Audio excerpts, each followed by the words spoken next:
নমস্কার বন্ধুরা, আমি সোমা হ্যাপি ফ্যামিলির পক্ষ থেকে আপনাদের সকলকে স্বাগত। আশা করি সকলেই ভালো আছেন, সুস্থ আছেন। আমরাও ভালো আছি বন্ধুরা। আর প্রতিদিনের মতো আজও আমি চলে এসেছি নতুন ধরনের একটা রেসিপি নিয়ে। আজ আমি আপনাদের সঙ্গে শেয়ার করব রসগোল্লা দিয়ে একটা নতুন রেসিপি, টক ঝাল মিষ্টি রসগোল্লার কারি। আর এটা ভাত, রুটি বা পরোটার সাথে দারুণ লাগে খেতে। আর এখন থেকে সুগারের রুগীরাও কিন্তু রসগোল্লা এইভাবে খেতে পারেন। রুটি কিংবা ভাত যেটা দিয়েই খান না কেন, এইটা থাকলে পরিমাণের থেকে কিন্তু একটু বেশি খাওয়া হয়ে যাবে। চলুন তাহলে বন্ধুরা রেসিপিটা দেখে নেওয়া যাক। বাড়িতে যদি গেস্ট আসে তাহলে কিন্তু আমাদের ফ্রিজে মাঝে মাঝে অনেকটা পরিমাণেই মিষ্টি এইভাবে থেকে যায়। দুদিন আগে গেস্ট আসায় আমার ফ্রিজেও এই অনেকটা পরিমাণেই রসগোল্লা থেকে গিয়েছিল। এই 3টে বাটির থেকে রসগোল্লা আমি কিছুটা পরিমাণে নিয়ে নিয়েছি এই প্লেটে। এগুলোকে কিন্তু আমি রস চিপে চিপেই নিয়েছি। এখন গ্যাস ওভেনে আমি একটা কড়াই বসিয়ে দিলাম। গ্যাস ওভেন অন করে আমি কড়াইতে দিয়ে দিলাম 1 গ্লাস পরিমাণে জল। এখন এই জলটাকে ফোটা পর্যন্ত অপেক্ষা করতে হবে। আর জলটা যাতে তাড়াতাড়ি ফুটে ওঠে এই কারণে আমি কড়াইটাকে ঢেকে দিলাম। আর এই যে বন্ধুরা, রসগোল্লা কিন্তু রস চিপে নেওয়া আছে। জলটার ফুট এসে গেছে। এখন আমি গ্যাস ওভেনটাকে একদম লো হিটে করে দিলাম। এবার এই প্লেটে রসগোল্লাগুলো নিয়ে আমি এই গরম জলের মধ্যে একটা একটা করে ছেড়ে দিলাম। আর এই রস চিপে নেওয়া রসগোল্লাগুলো জলে দেওয়া মাত্রই কীরকম করে দেখুন বন্ধুরা আবারও ফুলে উঠেছে। এক এক করে আমি সবকটা রসগোল্লাই দিয়ে দিলাম। এখানে আপনারা আপনাদের পরিমাণ মতো রসগোল্লা নিয়ে নেবেন। আর এই রসগোল্লাগুলো দিয়ে আমি এই ঢাকা খোলা অবস্থাতেই 1 মিনিট ফুটিয়ে নেব। ওভেনটাকে হাই করে দিয়ে আমি এদিকে মশলাগুলো রেডি করে নিলাম। একটা মিক্সি জারে আমি 2টো মাঝারি সাইজের পাকা টমেটোকে পেস্ট করে নিয়েছি। এখন এই পেস্টটি আমি অন্য একটা বাটিতে ঢেলে নেব। এই যে বন্ধুরা, এই বাটির মধ্যে আমি এই টমেটো পেস্টটিকে এখন ঢেলে নিলাম। তবে মিক্সি জারে গায়ে কিছুটা পরিমাণে লেগে আছে, এটাকে আমি পরিষ্কার করে নেব। এই যে মিক্সি জার পরিষ্কার করে আমি পুরোটাই কিন্তু নিয়ে নিয়েছি। আর এখানে আমি একটা বাটিতে কেটে রেখেছি পেঁয়াজ, আদা, রসুন। এখানে আমার অনেকটা পরিমাণেই কাটা রয়েছে, তবে এতটা আমার লাগবে না।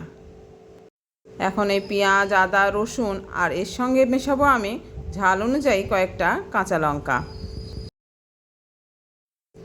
এই যে বন্ধুরা, ঝাল অনুযায়ী 4-5টা কাঁচা লঙ্কা দিয়ে এটাকে আমি আবার একটু পেস্ট করে নেব। সবগুলো দেওয়া হয়ে গেছে। এখন মিক্সি জারে ঢাকা আটকে আমি এটাকেও পেস্ট করে নিয়েছি।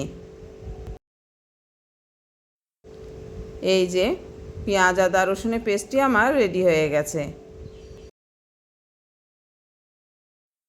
আর এইদিকে গ্যাস ওভেনে যে রসগোল্লা বসানো রয়েছে সেটা কিন্তু 1 মিনিট হয়ে গেছে। এটাকে এখন হালকাভাবে নেড়ে দিয়ে গ্যাস ওভেনটাকে অফ করে দিলাম। আর কড়াইটাকে ঢাকা দিয়ে আমি আরও 1 মিনিট রেখে দেবো এইভাবে। ফিরে এলাম 1 মিনিট পর। 1 মিনিট পর আমি কড়াইয়ের ঢাকাটাকে খুলে নিলাম। এখন একটা চামচের সাহায্যে এই রসগোল্লাগুলোকে অন্য পাত্রে জল ঝরিয়ে তুলে নেব।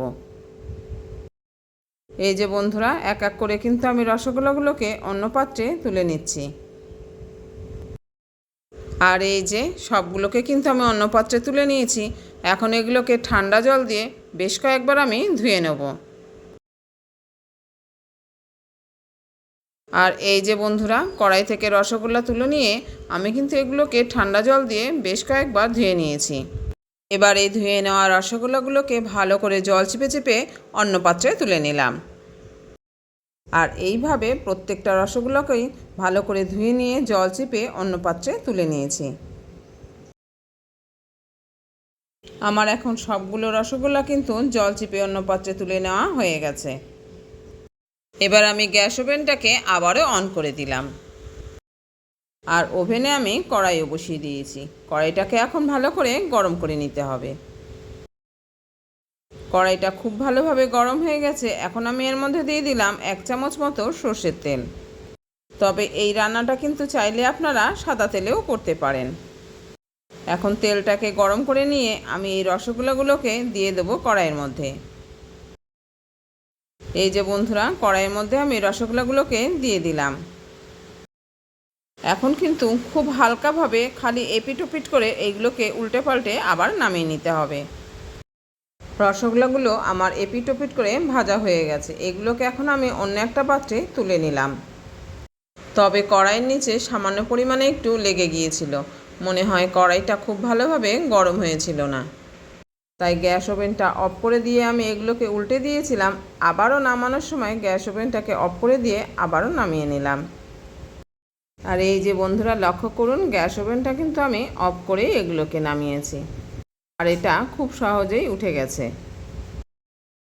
এখন কড়াইটাকে পরিষ্কার করে নিয়ে আমি ওভেনটাকে আবারও অন করে দিলাম। এই যে বন্ধুরা, গ্যাস ওভেনটাকে অন করে কড়াইটাকে কিন্তু আমি আবারও খুব ভালো করে গরম করে নেব। কড়াইটা গরম হয়ে গেছে। এখন আমি এর মধ্যে দিয়ে দিলাম পরিমাণ মতো সর্ষের তেল। তবে খুব বেশি তেলে আমি রান্না করব না। আমি এখানে 4 চামচে 2 চামচ সর্ষের তেল দিয়ে দিলাম। তবে আগেই বলেছি, আপনারা চাইলে কিন্তু এই সর্ষের তেলের বদলে এখানে সাদা তেলও ব্যবহার করতে পারেন। তেলটা এখন আমার ভালোভাবে গরম হয়ে গেছে। এখন আমি এর মধ্যে দিয়ে দেবো একটা পেঁয়াজ কুচি। এখানে আমি মাঝারি সাইজের একটা পেঁয়াজকে কুচিয়ে নিয়েছি ঠিক এইভাবে। এখন এটাকে বেরেস্তার মতো করে ভেজে নেব। তবে এই পেঁয়াজে কিন্তু আমি লবণ দেব না। লবণ ছাড়াই এটাকে বেরেস্তার মতো ভেজে নিতে হবে। পেঁয়াজটা এখন আমার ভালোভাবে ভাজা হয়ে গেছে। এগুলোকে এখন আমি কড়াই থেকে তেল ঝরিয়ে অন্য পাত্রে তুলে নিয়েছি। আর এই যে বন্ধুরা, কড়াইতে কিন্তু এখনও আমার এই পরিমাণে তেল আছে। বাকি রান্নাটা আমি এই তেলেই করে নেব। আর এখানে যে আমি পেঁয়াজ, আদা, রসুন আর কাঁচা লঙ্কার পেস্ট রেডি করে রেখেছি, সেখান থেকে এই বড় চামচের 2 চামচ পেস্ট আমি নিয়ে দিয়ে দিলাম কড়াইতে।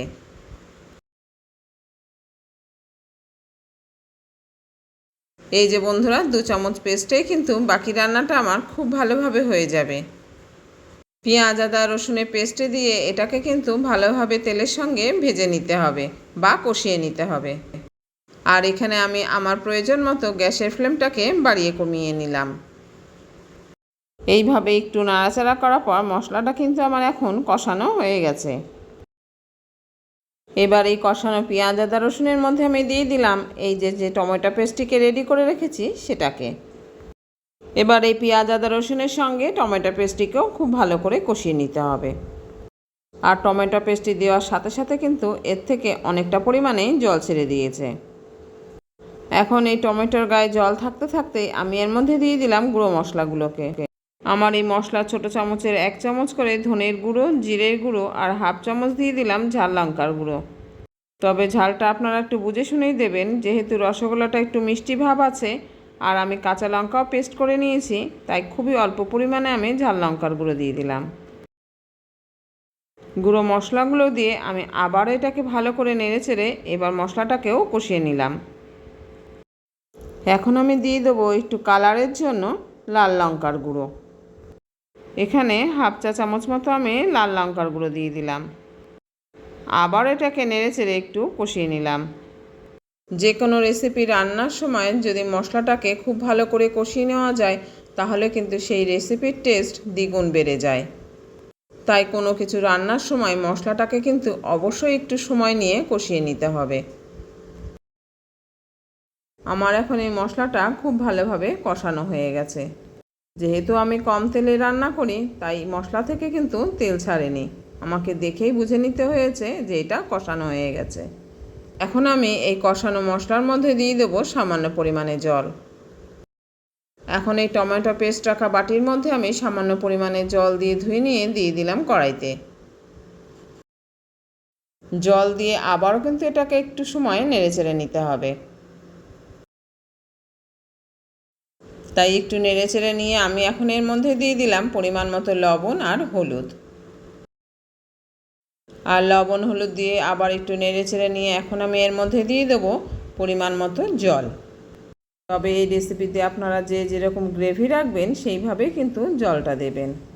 আমি এখানে এই বাটির মাপে 1 বাটি উষ্ণ গরম জল দিয়ে দিলাম। পরিমাণ মতো জল দিয়ে এবার কিন্তু এটাকে খুব ভালো করে 5-7 মিনিট ফুটিয়ে নেব। আর তাড়াতাড়ি ফোটার জন্য আমি কড়াইটাকে একটা ঢাকা দিয়ে দিলাম। ফিরে এলাম 5 মিনিট পর। এটা কিন্তু খুব ভালো করে এখন ফুটছে। এখন আমি কড়াই ঢাকাটা খুলে নিলাম। কড়াই ঢাকা খুলে আবার একটু নেড়ে চেড়ে নিয়ে এই লবণটা ঠিকঠাক আছে নাকি দেখে নিয়ে আমি এখন এর মধ্যে দিয়ে দিলাম ভেজে রাখা রসগোল্লাগুলো। আর এই যে দেখুন বন্ধুরা, গ্যাস ওভেনটাকে একদম লো করে দিয়ে আমি এই রসগোল্লাগুলোকে কড়াইয়ের মধ্যে দিয়ে দিলাম। আর এইগুলো দেওয়ার সময় কিন্তু খুব সাবধানে এগুলোকে দিতে হবে, নাহলে কিন্তু এগুলো ভেঙে যেতে পারে। এখন রসগোল্লাগুলো দিয়ে হালকাভাবে নেড়ে দিয়ে এটাকে আমি ঢাকা দিয়ে রেখে দিলাম আরও 5 মিনিটের জন্য। আর এই 5 মিনিট কিন্তু এটাকে লো হিটেই ফুটিয়ে নিতে হবে। ফিরে এলাম 5 মিনিট পর। 5 মিনিট পরে ঢাকাটা আমি খুলে নিলাম। এই যে বন্ধুরা, রসগোল্লার কারি কিন্তু এখন প্রায় হয়ে গেছে। এখন খুব আলতো হাতে এটাকে আবার একটু নেড়ে চেড়ে দিলাম। আর এখন আমি এর মধ্যে দিয়ে দেবো বেশ কিছুটা কসুরি মেথি। এখানে আমি কিছুটা কসুরি মেথি হাতে ডলে নিয়ে ছড়িয়ে দিলাম এর উপরে। আর আপনারা চাইলে এখানে কিন্তু একটু গরম মশলারও ব্যবহার করতে পারেন। কসুরি মেথি দিয়ে আমি আবারও কড়াইটাকে ঢেকে রেখে দেবো 2 মিনিটের জন্য। আর গ্যাস ওভেনটাকে আমি অফ করে দিলাম। 2 মিনিট রেস্টে রেখে এটাকে আমি খুলে নিলাম। এই যে বন্ধুরা, 2 মিনিট রেস্টে রাখার পর কড়াই ঢাকাটাকে এখন আমি খুলে নিলাম। আর এই যে দেখুন বন্ধুরা, কতটা সুন্দর হয়েছে এটা দেখতে। আর দেখতে যতটা সুন্দর হয়েছে খেতে কিন্তু তার চেয়েও বেশি সুন্দর হয়েছে। এখন থেকে কিন্তু বন্ধুরা রসগোল্লা ঘরে থাকলে আর কিন্তু নষ্ট করবেন না। ঠিক এইভাবেই খুব সহজেই রসগোল্লার কারি বানিয়ে নিতে পারবেন।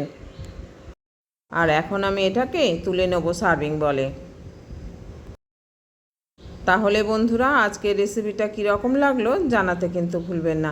ভালো লেগে থাকলে লাইক, শেয়ার ও কমেন্ট করবেন। আর চ্যানেলে নতুন বন্ধু এসে থাকলে চ্যানেলটিকে সাবস্ক্রাইব করে অবশ্যই আমার পাশে থাকবেন। আর সাবস্ক্রাইব করার সময় পাশে থাকা বেল বাটনের অল অপশানটা কিন্তু সিলেক্ট করে রাখবেন। তাহলে যখনই কোনো আমি নতুন ভিডিও আপলোড করব সঙ্গে সঙ্গে তার নোটিফিকেশান আপনি পেয়ে যাবেন। আর আপনি আপনার সময় মতো সেটাকে দেখে নিতে পারবেন। আর আমি কিন্তু এখন এই রসগোল্লা কারির উপরে ভেজে রাখা পেঁয়াজ বেরেস্তাটাকে ছড়িয়ে দিলাম। তাহলে আজ এই পর্যন্ত বন্ধুরা, দেখা হচ্ছে পরের ভিডিওতে অন্য কোনো রেসিপি নিয়ে। আপনারা ভালো থাকবেন, সুস্থ থাকবেন আর এইভাবেই আমার সঙ্গে থাকবেন। আর এত সময় ধৈর্য সহকারে যে সকল বন্ধুরা আমার সঙ্গে রয়েছেন তাদের অনেক অনেক ভালোবাসা আমার সঙ্গে থেকে আমাকে সাহায্য করার জন্য।